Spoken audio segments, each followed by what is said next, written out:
Salut, c'est Corsair, bienvenue sur ma chaîne. Alors aujourd'hui je vous présente un Transformers War for Cybertron Earthrise. Alors c'est le premier et pour le moment le seul que j'ai de cette gamme, hein. Donc bon, c'est Starscream. Alors, elle est vendue dans une boîte vitrine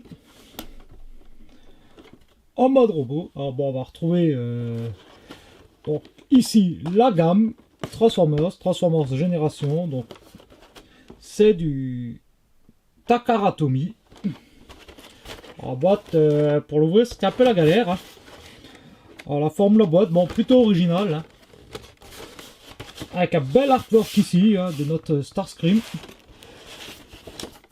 Ici le symbole Decepticon Starscream en écriture terrestre, en écriture cybertronienne. Sur le côté, superbe artwork, on va reconnaître Optimus, Wheeljack, on a l'Arche ici, un Catesson, on a Megatron dans le fond, ah, tiens, il y a même notre ami Unicron. Alors on retrouve ici le nom de la gamme, donc c'est un Voyager Class, hein. Le dessous de la boîte, on s'en tamponne un peu. Et à l'arrière, donc, Transformers More Than Meets the Eyes, donc Starscream, donc le mode bot, le mode alt, 30 étapes de transfo, et on peut adapter les fameux Battle Masters de la gamme précédente. On va retrouver dans la boîte également un petit hommage au G1. Donc on a une carte stellaire. Alors ici nous avons un petit décodeur rouge. Pour les G1 il servait à décoder les tech specs. Et là apparemment il permet de visualiser un chemin, différentes indications. Alors là sur celui-là il n'y a pas d'indication, par contre bon voilà, ça me fait apparaître un chemin. Bon, c'est plutôt sympa, hein, Et donc, notre Starscream en mode alt. Alors voilà, ce que j'apprécie avec la gamme Earthrise, c'est que ça reprend vraiment les moldes G1. Voilà, les designs G1. Alors là, voilà typiquement le F-14 Eagle. On a les belles couleurs de Starscream, le gris, le rouge, le bleu. Symbole Decepticon ici sur les ailes. On a bien ces canons laser ici, le fameux cockpit. Alors comme ça, voilà, plutôt classe, hein. Plutôt sympa, hein. Franchement, le look vu comme ça, ça pète, hein. Alors malheureusement, il n'est pas exempt de défauts, hein. Alors voilà, à commencer par ici un peu, peut-être cette barre là, ça fait un peu... ça fait bizarre, hein, d'avoir cette barre ici. Bon, elle sert à masquer la tête, mais elle sert à la transfo, mais bon... On a ici un énorme trou, à travers lequel on peut carrément passer un doigt. Alors ça franchement... voilà, ça c'est probablement le plus gros défaut de notre Starscream. Autre petit reproche que je vais lui faire, c'est voilà, les turbines ici. Elles restent en dessous. Ça aurait été sympa qu'elles puissent remonter et se mettre à l'avant, hein, comme les entrées d'air des réacteurs, hein. Les réacteurs, on va en parler tout de suite. Alors c'est pas très réaliste, hein. Niveau de la forme des réacteurs, hein, normalement c'est des grosses tuyères rondes, hein. Là c'est plutôt carré, hein. Alors, on n'a pas de train d'atterrissage non plus, ce qui est bien dommage, hein. Il n'y a pas de train d'atterrissage ni à l'avant ni en dessous. Par contre voilà, bon, même le dessous, bon, on va reconnaître vite fait le robot, hein, voilà, le torse, les jambes ici, les bras sur les côtés, hein. Bon, après c'est comme tous les avions, hein, de Transformers, hein. L'undercarriage c'est pas ce qu'il y a de mieux, hein. On a pas mal de petits ports 5 mm un peu partout. Donc pour plugger d'autres armes ou pour plugger ces canons à différents endroits. Bon, normalement, on les laisse sur les ailes, hein, voilà. Mais bon, c'est une possibilité en mode alt. Alors, voilà, aucune fonctionnalité. La taille est plutôt correcte. Voilà, à exposer comme ça peut être vraiment sympa. Petite photo de famille, comparatif rapide entre le bon vieux Masterpiece.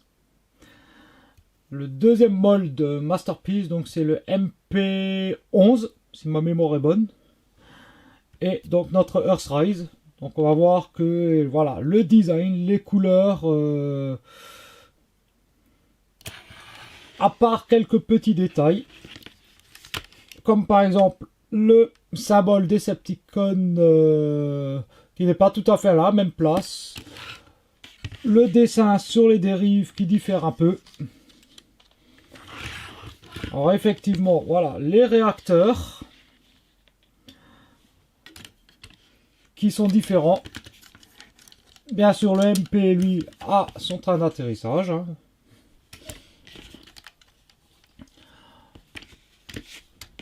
Voilà. Au niveau des undercarriage, c'est très similaire.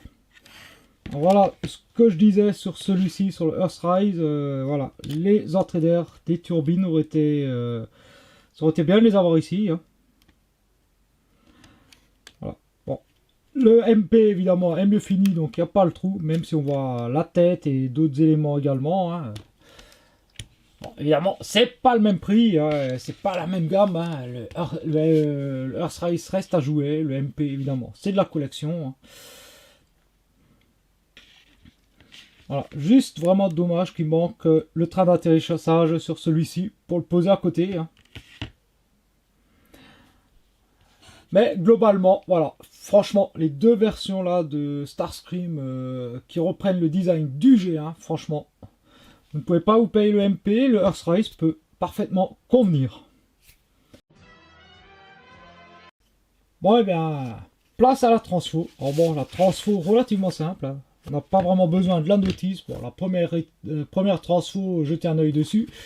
Mais c'est assez intuitif. Hein.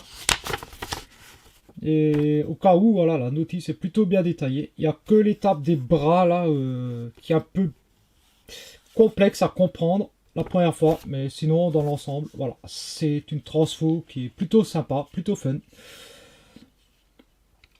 Donc on va commencer par décrocher les deux canons. On va ensuite décrocher les ailes et les retourner vers le haut. Alors les ailes qui tiennent ici et par ici sur un petit ergot.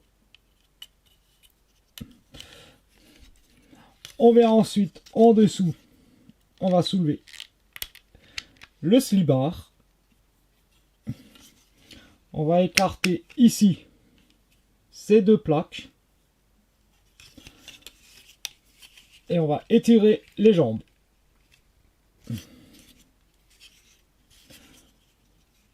On va venir les séparer, bien sûr. Alors, le gros trou ici, sur l'ergot, à cet endroit-là, pour loquer.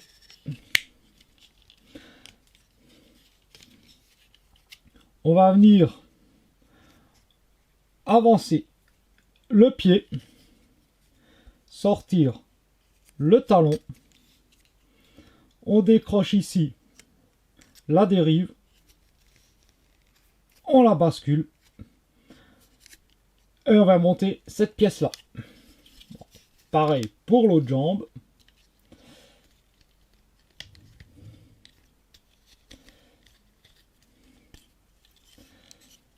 Et nous avons déjà les jambes de fait. On va venir à une étape un peu galère. Il va falloir décrocher cette pièce-là. Donc, c'est fixé ici. Donc, il faut écarter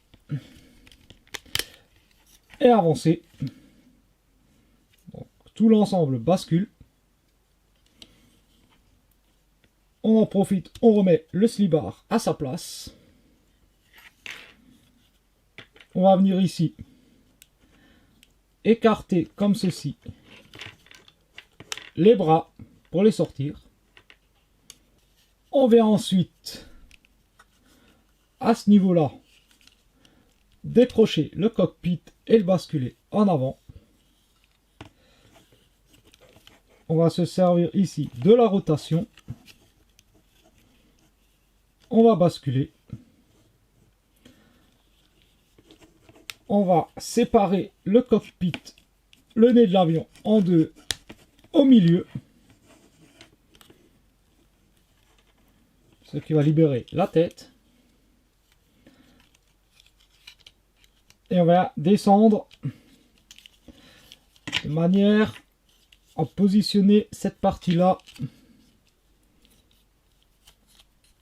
par ici.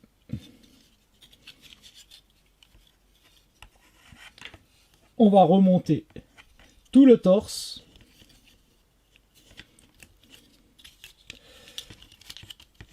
Alors attention à pas faire comme moi.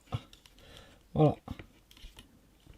La petite pointe là doit bien rentrer dans la rainure.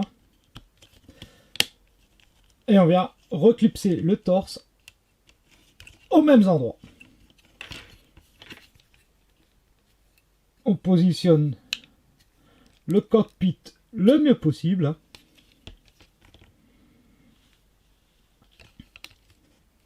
On va venir ici.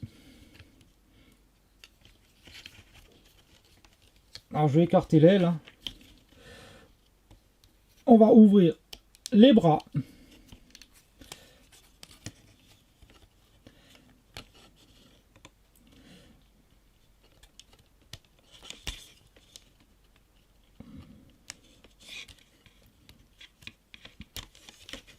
Comme ceci.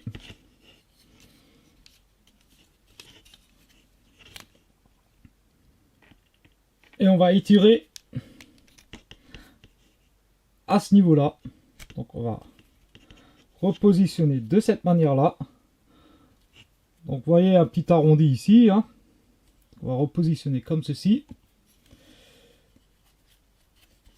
Et on va redescendre cette pièce-là. Et pour terminer, on met la main en place. De cette manière-là. Pareil pour l'autre bras.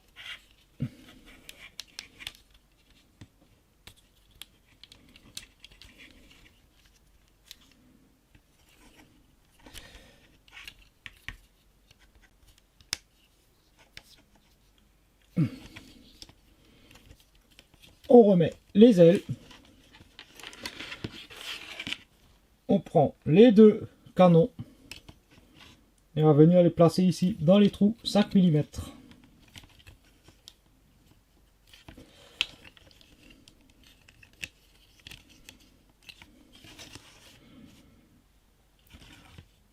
Alors pour un peu plus de style, à chacun de voir, mais il est possible de légèrement casser les ailes pour les mettre un peu plus en arrière. Alors, soit bien droite, soit légèrement inclinée, au choix de chacun.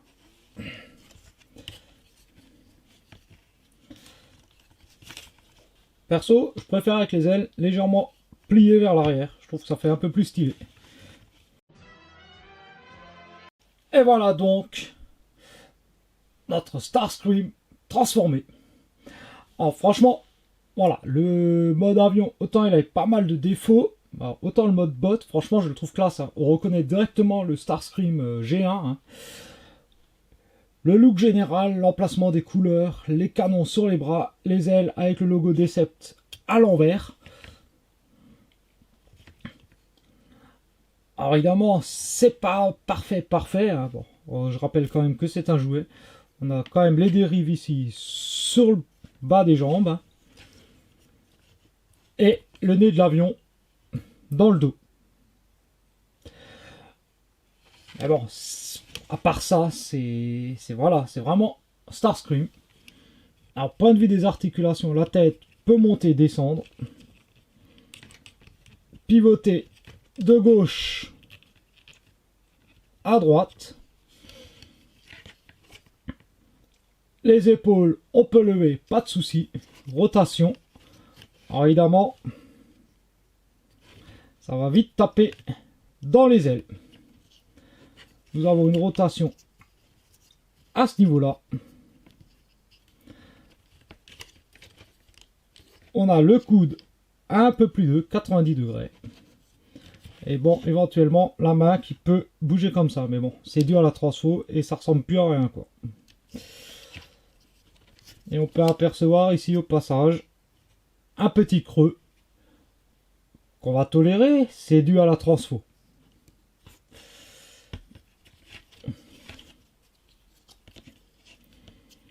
On a les jambes qui peuvent aller en avant, aucun problème. Par contre, pour l'arrière, voilà, ça va bloquer ici, dans l'arrière de la jupette. Vers l'extérieur, plus que correct. Alors, on a une rotation en haut de la cuisse. On a le genou. Alors, le genou, quand il est plié à fond, bon, ça a tendance un peu à se déboîter à cet endroit-là. Hein.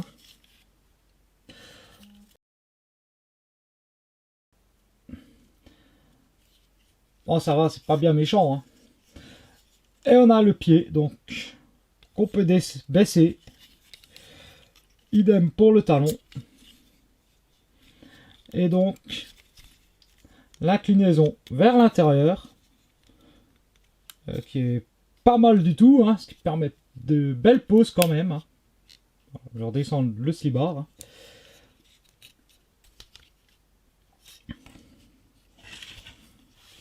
Alors, on va jeter un coup d'œil sur sa tête.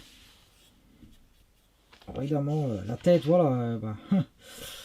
Qui reconnaît pas Starscream là. Hein. Ah, c'est vraiment lui. Hein. C'est vraiment Starscream. Hein. Niveau des détails, franchement, c'est sympa. On a les turbines ici, le cockpit à l'avant. Voilà. Alors, malheureusement, un peu de creux à cet endroit-là. Hein. Ah, ça va, c'est pas la catastrophe non plus. Hein. Dans l'ensemble, voilà, non mais surtout pour un jouet, voilà, il est franchement, il est correct. Hein, c'est un bel hommage au Starscream G1. Hein. Les belles couleurs, les beaux détails. Alors, bon, c'est du plastique dans la masse. Hein. Il n'y a pas vraiment de peinture là-dessus. Hein. Mais bon, ça reste largement, voilà, pour le prix, largement correct. Hein. C'est franchement, pour les fans de G1, voilà, dans la vitrine, voilà, c'est franchement, je crois que c'est le jouet qu'on rêvait d'avoir dans les années 80, hein, quand on était gosse. Hein. C'est vraiment le Starscream G1. Et pour finir, petite photo de famille à côté du Masterpiece. Ah bon, c'est clair que le Masterpiece, il a la classe, mais franchement, le Earthrise, il n'y a rien à lui reprocher hein, par rapport au fait que ce soit un jouet, quoi.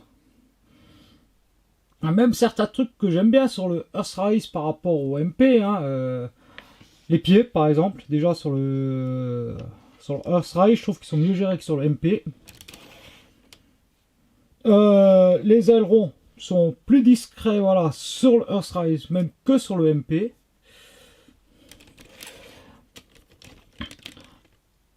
Donc, voilà, c'est... Vous voulez un Starscream look G, hein, franchement, celui-ci, le Earthrise, franchement, je vous le recommande. Hein, il est vraiment top à ce niveau-là. Hein, il a vraiment la gueule du Starscream G1. Il n'a rien à envier au MP hein, au niveau du look global. Je parle bien du look global. Hein. Après, voilà, un MP reste un MP. Hein, ça, il n'y a pas à discuter. Hein. Mais je veux dire, voilà, c'est franchement, franchement, voilà, petit budget, budget plus élevé, de représentation du Starscream G1, comme on aurait toujours voulu les avoir en étant gamin. Gamin, tu m'aurais filé celui-là en jouet, franchement, j'étais heureux, quoi. Voilà, c'est dans les années 80, franchement, ça aurait été top, hein. Voilà, bon, écoutez, la review est terminée, hein. N'oubliez pas,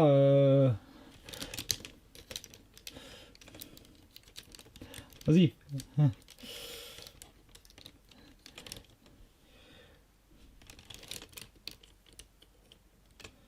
Voilà, le petit pouce en l'air, hein, façon Starscream, hein. Le petit pouce bleu en l'air, hein. Likez, voilà, donc ça c'est le petit pouce en l'air. Commentez, ça, voilà, je réponds toujours. Pour ceux qui découvrent la chaîne, abonnez-vous. C'est le premier, ce sera certainement pas le dernier. Puis voilà, bah, à part ça, bah écoutez, la vidéo est terminée, donc bah à une prochaine, allez, ciao.